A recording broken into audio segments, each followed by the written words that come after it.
ഇന്നലെയും ഇന്നുമായി കൊല്ലം ജില്ലയിൽ നിന്ന് പിടിച്ചെടുത്തത് 60 ഗ്രാം MDMA ആണ്. ഇന്നലെ സിറ്റി പോലീസ് പരിധിയിൽ ഡാൻസ് ഓഫ് സംഘം 45 ഗ്രാം MDMAയും ഇന്ന് KSRTC ബസ് സ്റ്റാൻഡ് പരിസരത്തു നിന്ന് റൂറൽ ഡാൻസ് ഓഫ് 15 ഗ്രാം MDMAയും കണ്ടെത്തി. ഓപ്പറേഷൻ തൂഫാന്റെ ഭാഗമായി വ്യാപക പരിശോധന തുടരുകയാണ്.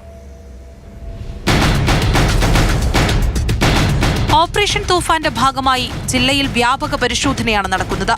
രാവിലെ സിറ്റി പോലീസ് നടത്തിയ പരിശോധനയിലാണ് 45 ഗ്രാം MDMAയുമായി 2 യുവാക്കൾ പിടിയിലാകുന്നത്. പത്തനാപുരം സ്വദേശികളായ മുഹമ്മദ് കൈഫ്, വിപിൻ സജു എന്നിവരെ ഇരുചക്രവാഹനം തടഞ്ഞു നിർത്തി പരിശോധിച്ചപ്പോഴാണ് വൻതോതിൽ രാസലഹരി കണ്ടെത്തിയത്. ബംഗളൂരുവിൽ നിന്നും MDMA വാങ്ങി ട്രെയിനിൽ കൊല്ലത്തെത്തും. അവിടെ നിന്ന് ഇരുചക്രവാഹനത്തിൽ കറങ്ങി സ്കൂൾ കോളേജ് വിദ്യാർത്ഥികളെ ലക്ഷ്യമിട്ട് ലഹരി വിൽപ്പന നടത്തും. ഇതാണ് സംഘത്തിന്റെ രീതി. യൂബർ ടാക്സി ഡ്രൈവർ എന്ന് പറഞ്ഞാണ് മുഹമ്മദ് കൈഫ് ഇടയ്ക്കിടെ ബംഗളൂരുവിൽ പോയി വന്നിരുന്നത്.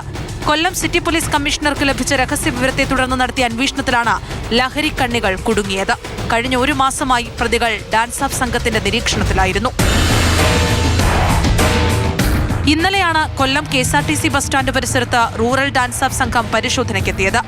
15 ഗ്രാം MDMAയുമായി ബംഗളൂരുവിൽ നിന്നെത്തിയ നീണ്ടകര സ്വദേശി ഗിരീഷ് ലാലിനെ പിടികൂടി.